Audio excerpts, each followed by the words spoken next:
have these dreams. I felt like I was under a rain. I never see the face, but I hear the voice.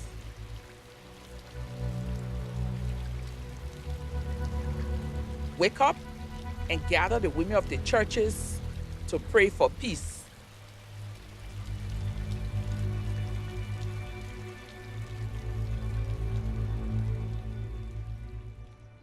The dream bearer is the dream carrier. You had the dream and you have to carry the dream. So how do I stand in front of church people and talk to them about praying to God for peace when my life was not peaceful? And they told me it doesn't matter. God used the foolish things of this world to confront the wise. You Liberian people, I'm telling you today, those at home and abroad, Charles Taylor is only the mechanism for what you want.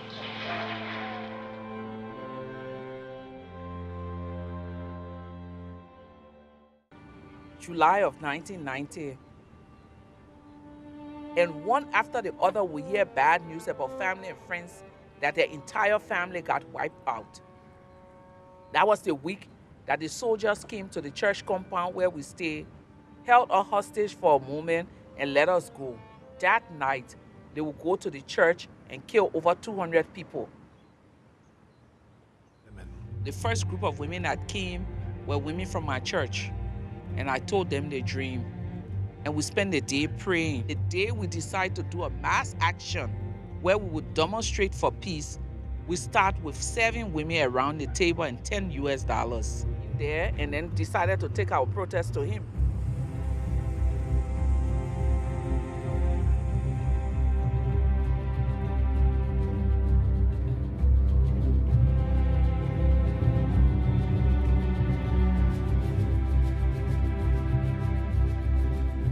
We were over 2,500 women that went to see him. We are tired of war. We are tired running. We are tired begging for burger wheat. We are tired of our children being raped. We kindly convey this to the President of Liberia. Thank you.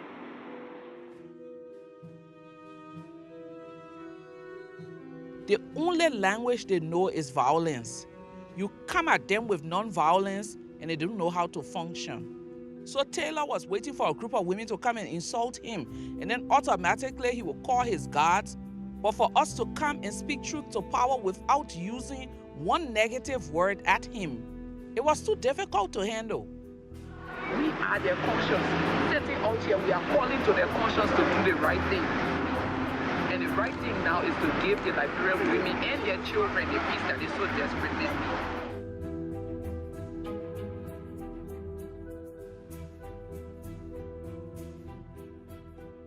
We anticipated a peace talk that would last 3 weeks. It lasted almost 3 months.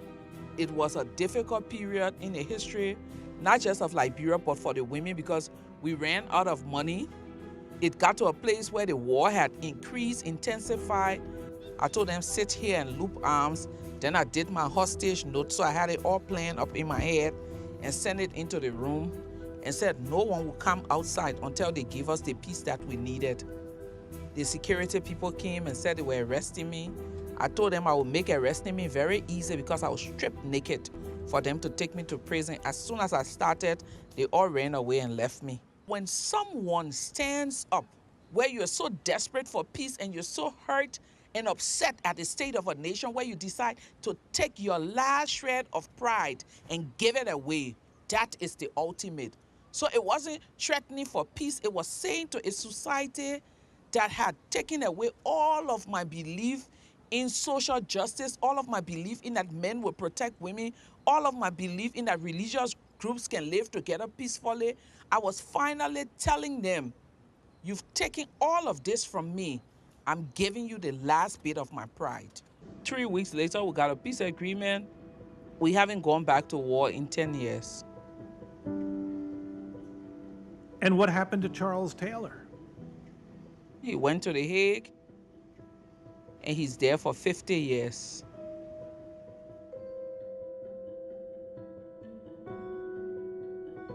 It was a moment in our history where something had to change. And that change that was needed was not just with the men and the guns, but it was that these women would come and it would show another way. Coming together to work with these women brought me back to the understanding and gave me that belief that even after the worst, you can still forge a community